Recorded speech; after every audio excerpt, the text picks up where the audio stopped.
Good morning. Thank you for joining us today for our April quarterly share. My name is John McDonald, and I'm the Community Development Director for the City of Pearland. We usually host these meetings at City Hall. Due to the issue of COVID-19, we've moved online for now. This is a new format for us, and it might get a little rough now and then, but hang in with us. We have some good information that we'd like to share.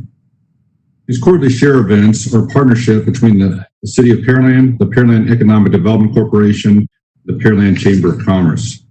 This is just another venue to keep you informed about continued development and business growth in our community.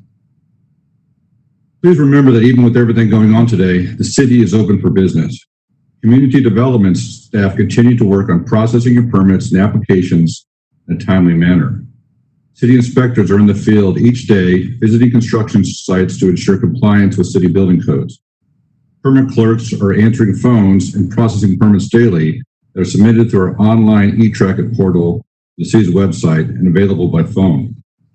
To the city's YouTube page, today you can submit questions for our presenters to the comments section underneath your video. Questions received will be answered at the end of today's presentation.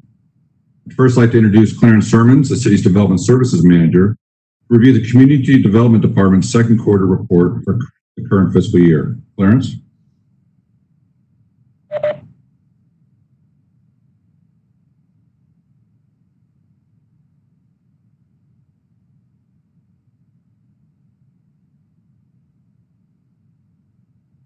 All right, thank you very much, John. Again, I am Clarence Sermons, the Development Services Manager, and I will be walking through our updates for the Community Development Department.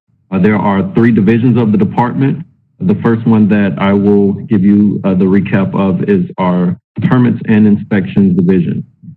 So on the display that you see on your screen, we compare three categories: total construction valuation, commercial construction valuation, and building permit revenue from this current quarter that we're reviewing, the second quarter of FY20, to the previous quarter, as well as the same quarter last year. So in terms of the previous quarter, we are up in all three categories: construction valuation, commercial valuation, as well as building permit revenue. In comparison to the same quarter last year, we are down in total construction valuation, commercial construction valuation, but we are higher in total building permit revenue than we were at this time last year.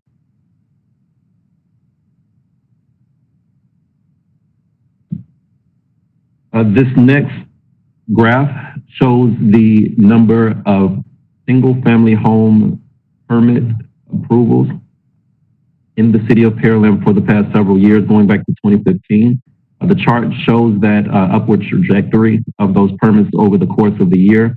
And currently, we are down 7% since the previous quarter, but we are up 3% compared to the same quarter last year. As you can see, based on those lines, each year we go down a little bit, about 200 homes per year. And that's just reflective of the fact that we are approaching build out in our land in the City of Pearland.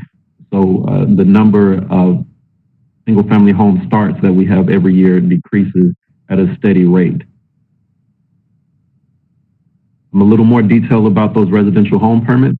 In the second quarter of fiscal year 2020, we had 142 single-family home permits. That was 4 more than the number of permits that were issued in the second quarter last year, but 10 less than the previous quarter. So still strong numbers there. And taking a look at our commercial permits, we had 33 that were issued during the second quarter of FY20. And that includes all areas of commercial, which is new construction of brand new buildings, as well as shell buildings, interior additions and alterations, tenant finishes, as well as site work.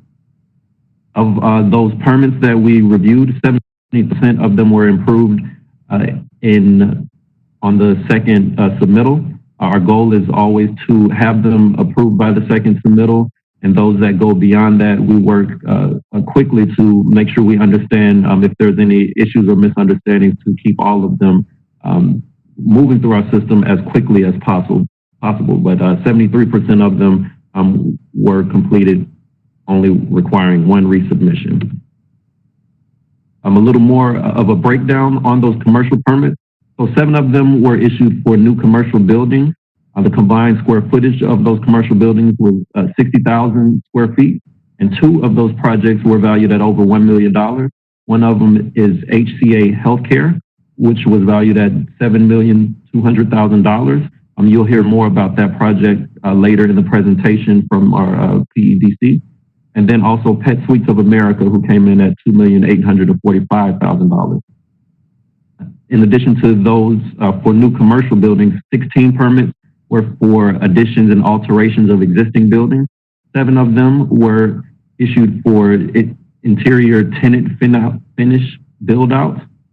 3 were for site and shell work. And the total valuation of those projects was over $16 million.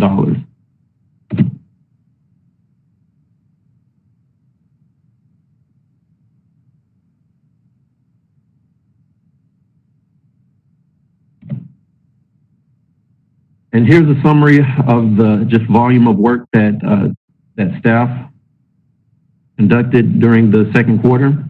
There were 448 plan reviews, 8,192 site construction inspections, 525 permit applications were processed in total, 6,370 phone calls were answered at the main phone line of the permit counter, and we responded to 76 public information requests. So during the second quarter of FY20, staff was very busy serving the development community. And so now we'll shift to the second division of the Community Development Department, which is our planning division. I'm starting with zone change requests. 6 of them were reviewed, which is an increase from the same quarter last year. The average is 5 cases per quarter, so we were a little higher than the average. 5 of those have moved forward. 3 of them were approved. One of them was for a gymnastics facility. The second was changing the zone from R4 to M1 for an industrial park. And one was a PD amendment for an infill commercial development, which was approved. And then there were 2 more for a second reading, and it is yet to be seen whether they will be approved or not yet. Conditional use permits are the next. These are applications for uses that are sometimes allowed in a certain zoning district, but they may need additional constraints or conditions before they are allowed. 4 of those CUP or conditional use permits were reviewed during the second quarter, and this is down from 10 requests in the previous quarter. The 3 that were approved were for a massage establishment in the town center, a food store / supermarket in light industrial, and then an office warehouse with a medical office. Those 3 have been approved to move forward.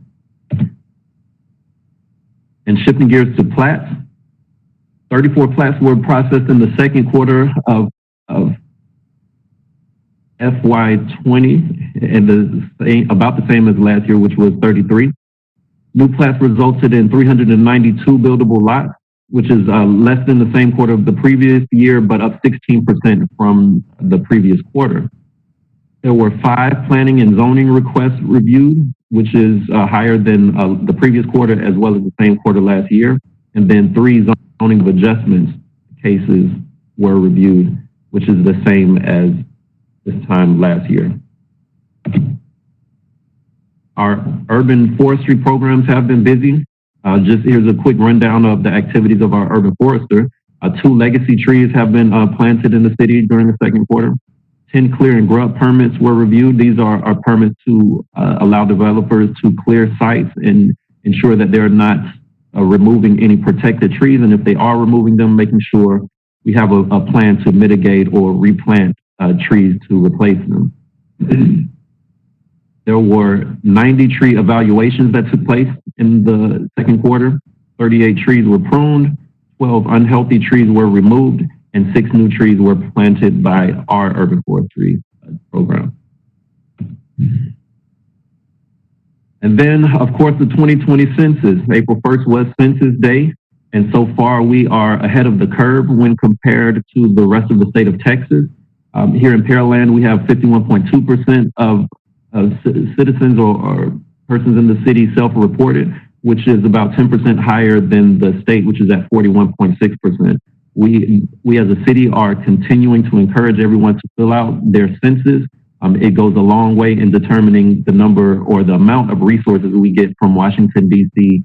Every year. And the census is only done once every 10 years. So we get one shot at this for the foreseeable future. So if you haven't done so already, please go to the my2020census.gov and fill out that census so we can make sure our city is as prepared as possible heading into the next day.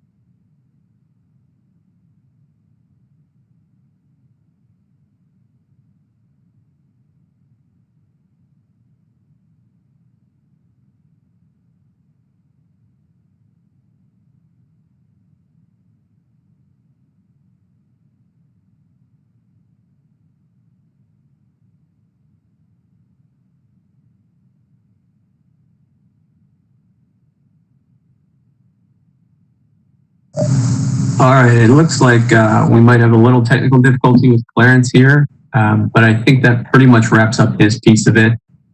So I'm going to take over here and we'll move on to the finance section of our presentation today.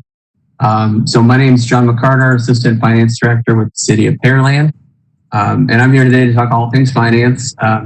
Normally this time of year, we would be talking about the city's mid-year allocation, the budget amendment that we usually do around June of every year.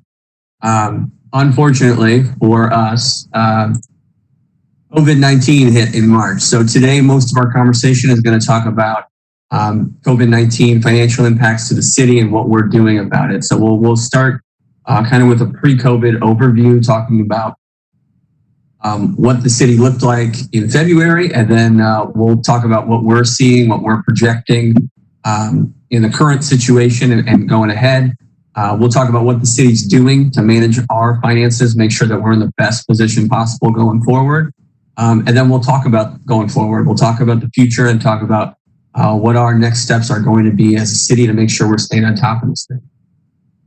So this slide here, we talk about the pre-COVID budget situation. So those of you who were tuned into the early budget input session back in February know that we were planning a mid-year allocation, a few $1 million to buy a few police cars, I believe were the big items on that. Through February, we were about $1 million ahead of budget. 88.5 total $1 million budget, and we were up by about $1 million. We were in a very good position. The revenue overall, we had about 56.7 million, or 64% of that actually received. If you look at the chart on the right-hand side here, you can see the dark green is what we've received and the light green is the remaining budget. You can see our largest revenue source, property taxes, is 100% received. So we already have that money in the bank. That's not going anywhere. Going one over, charges for service. Our largest component of that is also a property tax receipt, and that's already received as well. You can see our sales tax here, we're about halfway through that. We have received 6 months of sales tax through March. We have not yet seen the actual sales for March. We'll talk about that a little bit later. But the balance of these are relatively small compared to the big chunks of money that we've already received. Looking pre-COVID, we were ahead of budget on sales tax, property tax, and license and permit revenue. They were all trending really well. I think Clarence hit on that on his piece, that the license and permit revenue has been coming in pretty well this year compared to where we were projecting, which we love to see. In addition, prior year savings, so over budget on revenue, under budget on expenditures in FY19, plus decisions made by City Council to contribute to fund balance, resulted in about $17 million of fund balance in the general fund. That's over our policy minimum, so that gives us a little bit of flexibility in terms of allocating that to cover any shortfalls that we might see in the future. Moving along to our current situation.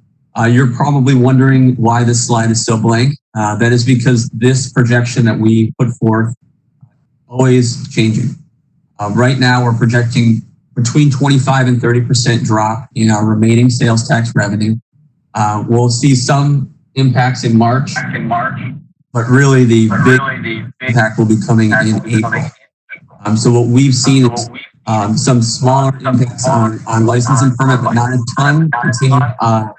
Continued movement through the front desk there and revenue coming in there. We have seen the courts activity slow down with the courts going virtual and holding less court there. But we haven't closed the month of April yet, so we don't know the total impact there. Right now, the best guess that we could put together for our year protection is between $3.5 to $4.5 million, which we have a plan put together to cover that. We published out that and put that forth to City Council a few weeks ago via a memo internally. So what are we doing now? We understand that this is coming. We've seen a little bit of the impacts, but the situation remains fluid, and we don't exactly know what's ahead. So the first thing that we did, and this came from management and was a very necessary first step, was to establish the finance section in the incident management team. So we have our city structure, so manager and department heads, and separately we have what's called an incident management team, and that's led by Jason Jackson. He's our incident commander, and the finance section was established early on to basically put together protocols to make sure we're spending money wisely in this response. The first thing we did was centralize all the purchasing under logistics. That's the section within that incident management team that's responsible for acquisition of all the different resources that we need to respond to this crisis. That means that departments don't have latitude to buy whatever they want. They have to go through that one centralized location to make sure that we're being responsible and we're targeting those resources to where they need to go. Second, we implemented strict standards on contracts and purchases to make sure that we're in the best possible position for reimbursement from the federal government. Ultimately, the decision to reimburse and the amount of what comes back to us will be dictated by the federal government. But what we can do as a city is make sure that we have all the federal regulations in line and built into our contracts, and that we're making decisions that won't preclude us from any reimbursements coming in the future. You'll probably ask, well, what's the amount coming and what's the total spend? We don't know now, but we have these standards in place to make sure we're tracking that and we're staying ahead of that game. And then lastly here, we're pursuing outside funding through the CARES Act and other sources. There is a lot going on right now in terms of money coming down from the federal and state governments for distinct purposes related to the response, and we're doing everything we can to be proactive in bringing in that revenue source. The probably most obvious thing that we did and need to do is to control our expenses. So we know that there's a drop in revenue coming significantly from at least sales tax and licenses and permits as the economy takes a hit from this crisis. So we've taken really two steps. The first is that every position that is filled or posted to be hired goes through the city manager's office now. And if it's not deemed critical, it does not get filled. So we have those essentially frozen for non-critical positions to make sure that we are realizing those savings and can reallocate those to where we need to make sure we're supporting critical functions of the city. Secondly, is a freeze on all expenses not directly related to the services we're currently providing. We have the stay-at-home order in place. We have our facilities closed. So all those expenses are savings to the city for the staffing who would be at the rec center, those types of things. All of that money is dedicated to be reallocated in the future and can't be moved anywhere else. We've also put a freeze on things like professional development or for certain aspects of the city, and things like office furniture and other things like that that just don't need to be spent right now. We put a freeze on that. So we're making sure we're not spending money that we don't. So what is the city doing in the future going forward? The first thing is understanding the situation, and that's monitoring our critical information sources. Obviously, those are news outlets. Greater Houston Partnership shares out a lot of materials that we keep track of. The incident management team shares out situation reports. Corporate earning reports will be a big indicator for us. Ryan will talk about the efforts that PDC has undertaken, but they've been just a wonderful source for more information for us and guiding us in our decision making. We are working on developing a dashboard for our revenue sources to make sure that we're staying on top of them as they're coming in. We're spotting those trends as they evolve. This situation is not like anything that we've seen before. So the historical information, looking at what's happened after a hurricane or another natural disaster really isn't very informative. So we're looking to make sure that we're in the best position to view these trends, that we're staying abreast of everything going on so we can be proactive. Lastly, the critical May revenue for March sales. So I talked a little bit about sales tax earlier, but we received the check from the state government 2 months after the actual sales take place. So we don't know what the impact of COVID was yet because we haven't seen those March sales numbers yet. We expect those in probably 2 weeks. And that really, I would argue, won't tell the whole picture because it's really just half the month that we started seeing some of those restrictions being put in place. We won't see April until June. So, that will be a constantly evolving situation. And as soon as we get that, we'll have a much, much better understanding of the situation. Going down a bullet point, planning for any scenario. So we're developing contingency plannings for a long-term recession or any type of situation that might arise. I talked about our situation pre-COVID at the outset, put us in a really great position. I think the changes that we've done since that time have put us in an even stronger position. But we are looking at all options to cut whatever we need to make sure that the city remains in a good position financially. Going down a bullet point here, focusing on making smart cuts when needed. So those smart cuts mean not across the board cuts. That means not just taking a blunt force approach to this, but being targeted on what we're cutting and what we're doing, what we're investing in, probably more importantly than what we're cutting, to make sure that we're maintaining core services and keeping Pearland the wonderful place that it is for our residents to live.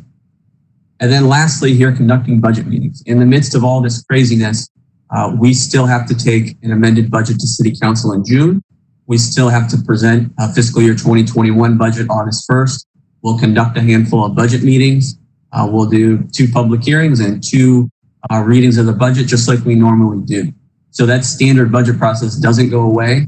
And I would argue gives us a really great tool to make sure that we're planning for the future in a way that makes sense to City Council, in a way that's transparent and open to the citizens of Pearland.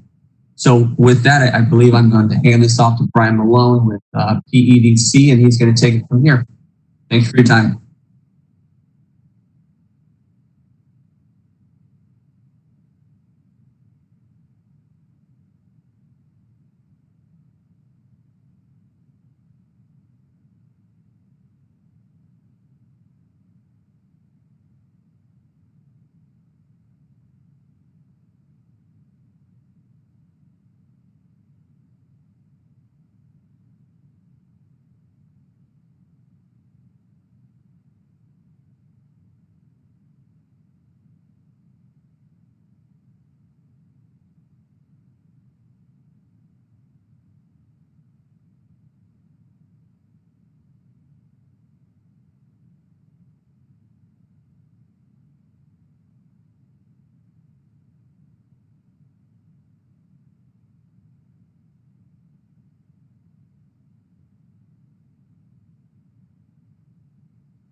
Brian, go ahead.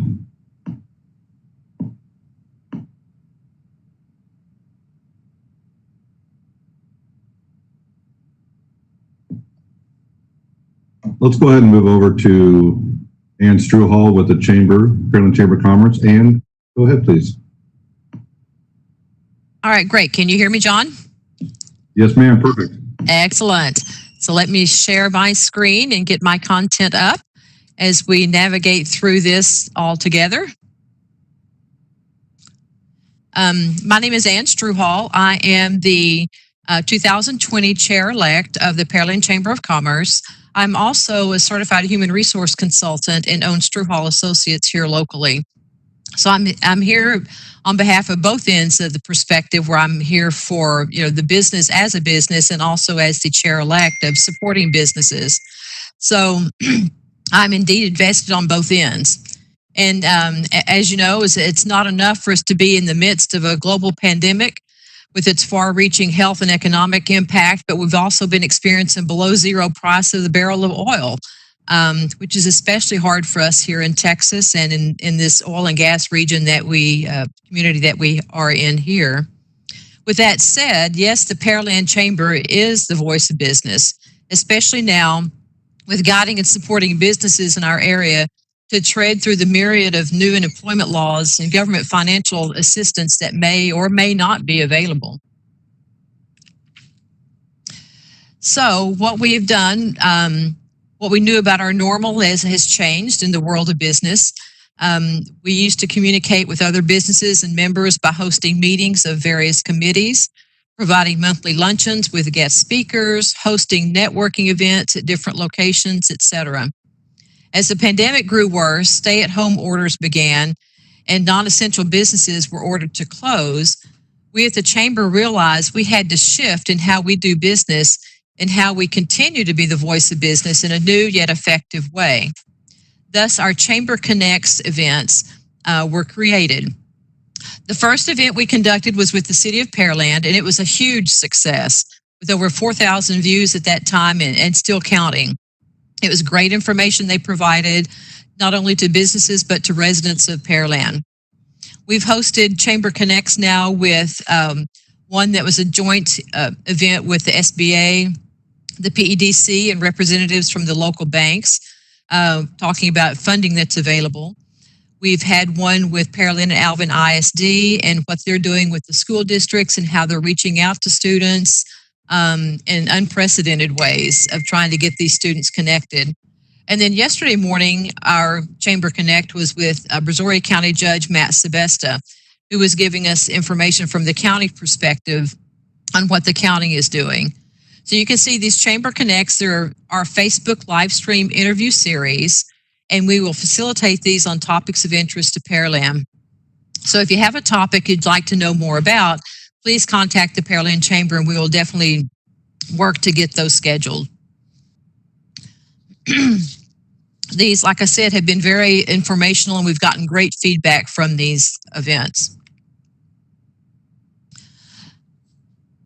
Went the wrong way. So our next Chamber Connect is scheduled for this afternoon at 3 o'clock. And as you can see, it's in the trenches with healthcare. We'll be inquiring and learning from most of the impacted workers or industry in this whole pandemic as to how they're managing currently and what they expect or are planning for when employees begin to return to work and big businesses begin to open. Among other topics in the area is hearing how they're working now because of like non-elective surgeries or elective surgeries have been postponed. And so bringing those back into the medical facilities and preparing for that and the supplies flow of materials and PPE that they need. So it'll be a great event. I encourage you all to hop on that live event call this afternoon. For consistency, you can see on this slide that our host for these Chamber Connects are Carol Arts-Buchek, our Pearland Chamber of Commerce President and CEO, myself as Chair-elect of the board, and Sasha Costa with Media Heroes. And Sasha is also one of our executive board members. So like I said, to keep consistency, those three hosts we are presenting at each one of these Chamber Connect events. You'll see that next week we have one scheduled for Tuesday, April 28th, 2020. And this one, as you can see, is about the scams and price gouging that has been occurring and how to prevent that and don't get taken to the cleaners, as the slide says. Again, we're having information brought to us and supported by the Office of the Attorney General, and this was just confirmed this week. So the Chamber staff is really working fast and furiously to get these Chamber Connects. We're trying to do 2 a week to get the topics of interest that really help the businesses in our community know what's going on and to stay up to date with the latest, greatest information and funding and any other support that they need. Now, to talk about some of the things that the staff has been doing, the Chamber staff, they are there at the office. They have the doors locked, but if you need access, by all means, call them and schedule time to come up there if you need to see them in person for any reason. But they have actively really been working hard to stay in touch with the Pearland businesses. With the Pearland Chamber's 4 pillars of promote, educate, advocate, and represent, they have really been coming through and reaching out to our business community and members. So they've made over 300 calls have been made to the members. And what we've just rolled out this week is that for the members that they've not been able to reach out to, our executive board, they've parsed out our member list. And so all of us on the executive board will also be making calls just to reach out to members to see how they're doing, what are their needs, is there any information they need that they haven't been able to find, and however we can help them in that way. Our Facebook posts have reached over 39,000 people. We've had over 24,000 emails sent in the last 30 days with verified information, coordinating with the PEDC, the SBA, the SBDC, talking about the loans and grant programs that are available there. You'll see on the website that we actually have 2 new tabs or buttons on the website that have all of the links and information that's updated almost daily, that's coming down the pipeline of information from the funding perspective, the tax credits with the Families First Act, or if it's the EIDL loans or the paycheck protection loans through the SBA. There's information out there on the Chamber website. And if you have any questions, there are links to these other government entities, and there's also the link or the phone number back to the Chamber if you need help with that. Our virtual committee meetings, we are continuing our committee meetings. We had a lull there for a while, but we are now doing them, and they are now all being done through Zoom. So we look forward to staying reconnected with our committee members also, and the members that are wanting to do what they can to help out in the community. You'll see on this slide, we have, we've popped up there from the Goddard School, one testament of how well the Chamber worked for them, and they were able to get some funding and get their PP loan into the underwriting. And for those of you that don't know, the government is hopefully today will pass more funding into that PPP protection plan program. One of the things that we did not do in April, but that we are bringing back in a new format, is our First Friday virtual networking by Zoom. Normally, these are held in person at different locations. However, due to everyone else doing virtual events and meetings, we are trying this one with Zoom, and we've been doing a lot of planning this week. I think it's going to be great, and we encourage everyone to hop on hopefully at 2 o'clock so you can get the full benefit of the whole event that we've planned out from a perspective of doing it virtually, and yet still having people network as they were in person. So I think it's going to be an exciting event, and we look forward to seeing how that's going to go, and hopefully we'll do more of those as they progress through the year. For the May Chamber events, as I said, the Healthcare Committee, the Government Relations Committee, all of these committees are back to meeting at the regular scheduled day and time. They will be by Zoom, and Zoom links will be posted for the committee members so they can participate. The First Fridays, as I said, is still scheduled for May 1st. Tuesday, May 12th is our Shop Pearland meeting at 9 a.m. We also do a Dine Pearland lunch bunch, and we pick whichever the dining restaurant is for the month, and we go to that restaurant. Or pre-pandemic, we would go to the restaurant and eat there as a group. Our restaurant this month is Busy Bee, so we encourage everyone to go to Busy Bee, pick up your lunch or dinner or breakfast, either pick it up or have it delivered. And be sure to post your pictures as you're visiting Busy Bee or they're delivering to you, and tag Busy Bee, the Pearland Chamber, and you and your business so that you all get recognition for helping to support the community and our small businesses. Moving on through the rest of May, we've got our business development meeting at 10 a.m. This one has been scheduled for quite some time. As you can see, it's a disaster preparedness with the City of Pearland's emergency management. Normally this time of year, as you know, we're getting ready for hurricane season and flooding.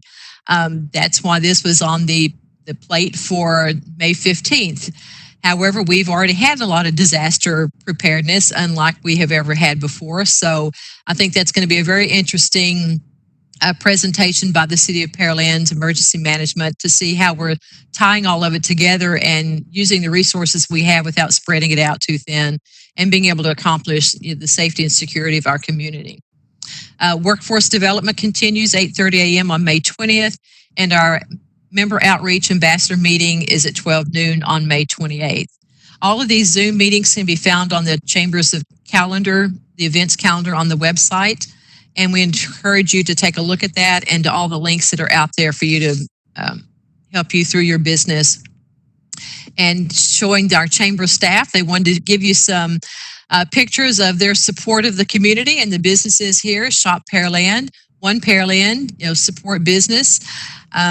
With our lovely pair there that's very colorful and bright and cheery, and hopefully we can keep that momentum going and try to look at the bright side through all of this. We're all in it together, and we're here to help support you in whatever we can do. The Chamber Board of Directors is also here for you. If there's anyone or anything you need from the Chamber and you can't get through to the Chamber office, by all means, contact one of us. We will definitely help you out, whether it's with just trying to find funding with the new funds coming into the program, if it's knowing what to do with your employees coming back, how to sanitize your offices, how to apply for the tax credit and have that work. Any of that information, especially during this pandemic and the new normal that we're going through, we're here to help you any way we can. And there's our phone number and our website. I encourage you to call or visit the website for any information.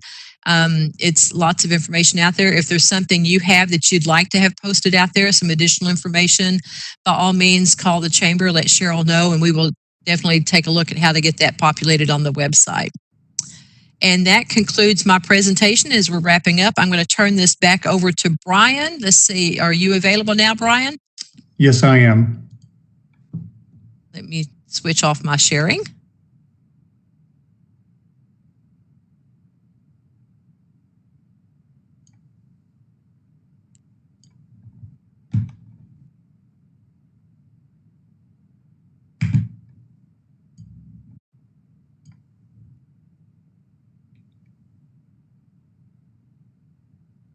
Well, good morning. This is Brian Malone of Pearland Economic Development. Apologize for the difficulties.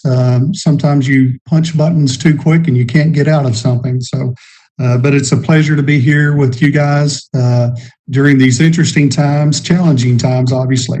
What I would like to do today is just kind of go over some things that we are seeing, some actual data that we're seeing from the impacts from COVID-19 and also the energy situation, which also has a huge bearing on Pearland, the Houston area, obviously. Talk about some of those things. Talk about, as Ann mentioned, some of the things that the Chamber, the SBDC, and the EDC have been doing together. Then also talk about some projects that are ongoing and kind of provide you with some updates with that. This is just a chart that just came out yesterday, actually, that we received, which gives you an idea of the number of people that have recently filed within approximately the last 30 days for unemployment. And this is done by county. So obviously you can see it is having a huge impact. Keep in mind, we are a dual economy being affected by COVID and also by the energy situation. So we're probably being impacted more than a lot of other folks. With this chart really would, it's important because it tells you that there's about 200,000 people right now that have filed for unemployment. And that affects all of us in some form or fashion, obviously. So just keep that in mind whenever you think about what's going on in your local businesses. We realize what's happening in that regard also. This chart here kind of breaks it down to what is happening here in Pearland. This chart goes back many, many years to kind of give you an average what the unemployment rate has been in Pearland historically. If you look back in 2008 when we had the big bust, you can see our unemployment actually rose up to about 6.7%, has trailed back down. Our historical average is about 4.2%. Currently, if you look at a year ago. We lost your share. You're no longer. Okay. Try that again.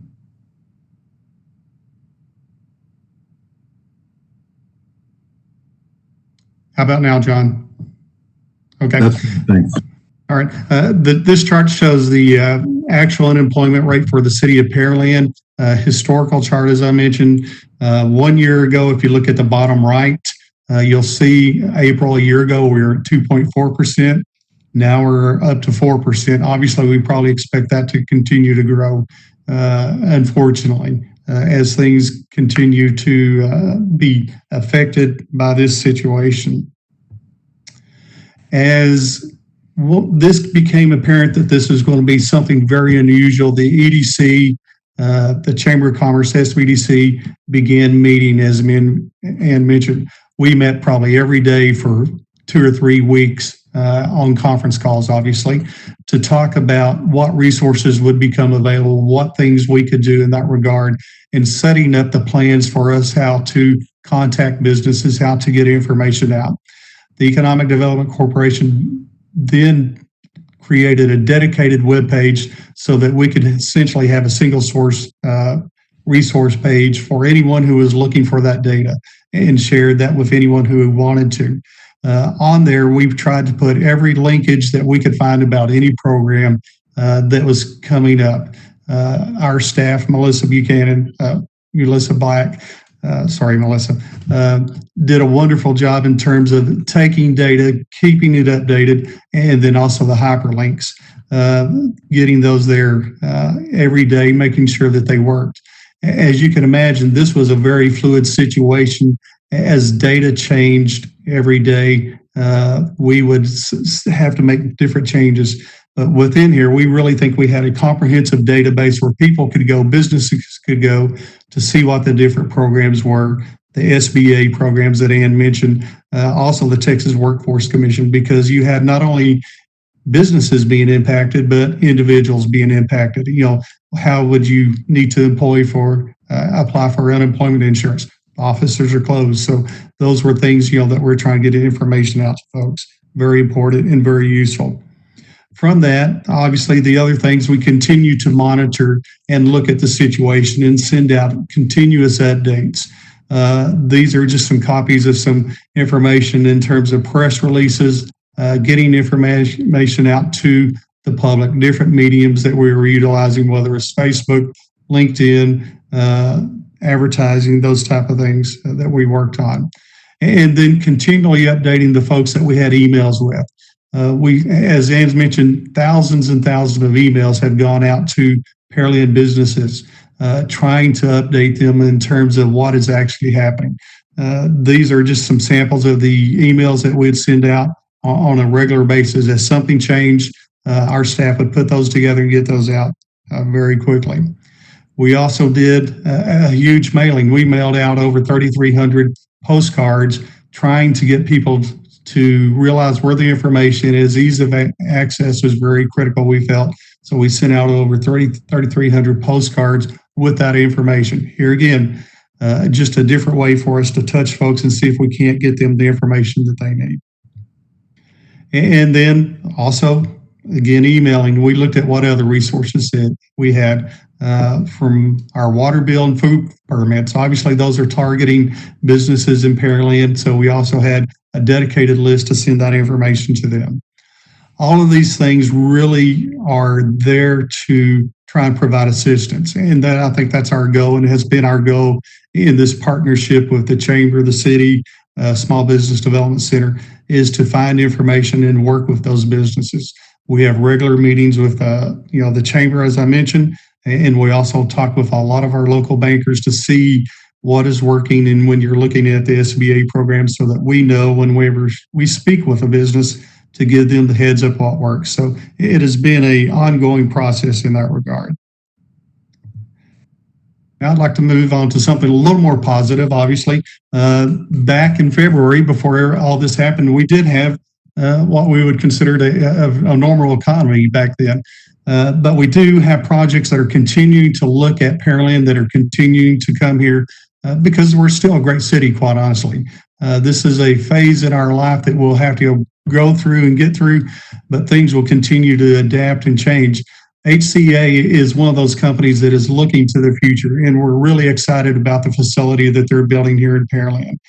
They're going to build a 48,000 square foot building training facility where they'll bring in folks from all over the region and train them in nursing and clinical skills that they will need and upgrade their folks there. They picked a site in the town center. It's actually a project that we worked with HCA and their consultants since late 2018 to get them to select this site. So it's a great site. As Clarence mentioned, it's a $7 million project. And, they're targeting to be open sometime next year. So it's going to be a great looking facility. We're excited about what they're doing. The Clear Creek Trail and Ivy Park construction continues. That is a project that is in the Ivy District and also the Lower Kirby Management District.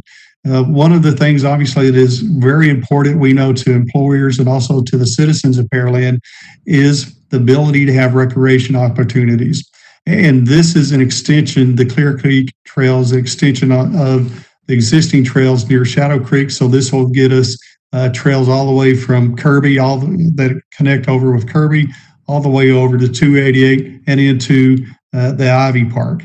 This project will be completed probably later this summer. It's over a $3 million project. So it's a great project that brings additional quality of life, which we know is important to our citizens. An upcoming project, and a project actually that we have been working on for a number of years, is the Willis Dry Road construction. On this chart, you can see that there's 3 different phases. Phase 1 is in the yellow. That was a drainage project that we worked with a developer on, the Economic Development Corporation did, to increase and make drainage for a region. This is where it says phase 1. That's actually, back behind that is where the Pearland ISD's administration building is. But it gets for point of reference. But first thing we did was get that drainage in, because storm drainage is important, as we learned in Harvey, which made this area more developable. Then the second phase was to actually engineer and design the reconstruction for Willis Dry. We have done that, and we are now in the process of about to award a bid if it is approved by the Pearland EDC board and also the city council. If approved, then it will go to construction in late May. That's $1 million project. It'll take a good while, obviously, because we have to do 2 different sides of the road, but a great project for that. As a result of these type of developments, we have seen ERS CAT come in and build their facility. We've talked about them in previous events, previous shows. They built over a 40,000 square foot facility. They are up and running. Great addition to Pearland. The future, the blue is obviously what we're looking at for our next phase, looking at Halleck Road, road construction and also detention. That's to be determined in terms of the cost and whether that will be done. But we continue to have good projects here in Pearland. We continue to actually see good activity in terms of other companies, businesses looking to move here to Pearland. This is our website. Obviously, if you go there, when you click on the first thing, you're going to see the COVID resource page. If you're interested to look at that, and the information will be updated as soon as Ann mentioned, the Senate and the House and the President get all together and sign the new bill. Once we know the particulars, we'll begin updating our website so that the current information is there. We appreciate everything that our businesses are doing, our citizens are doing. We know it's a struggle, And if we can do anything help, please don't hesitate to contact us. Thank you.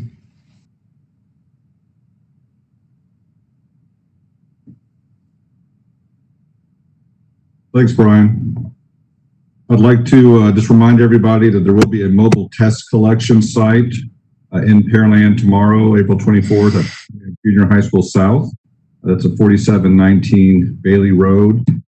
They will be screening you if you have any concerns about symptoms with COVID-19. You do need to pre-register, so please visit texastxcovidtest.org. Once again, txcovidtest.org, or call 512-883-2400 to register in advance. I want to thank you all for joining us today. Sorry about some of the technical problems, but I think ultimately there was a lot of good information to share with y'all.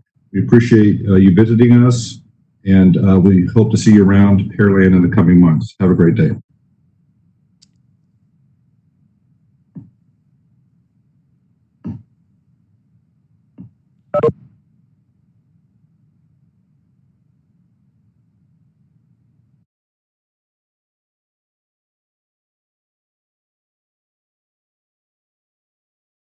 Pearland in the coming months. Have a great day.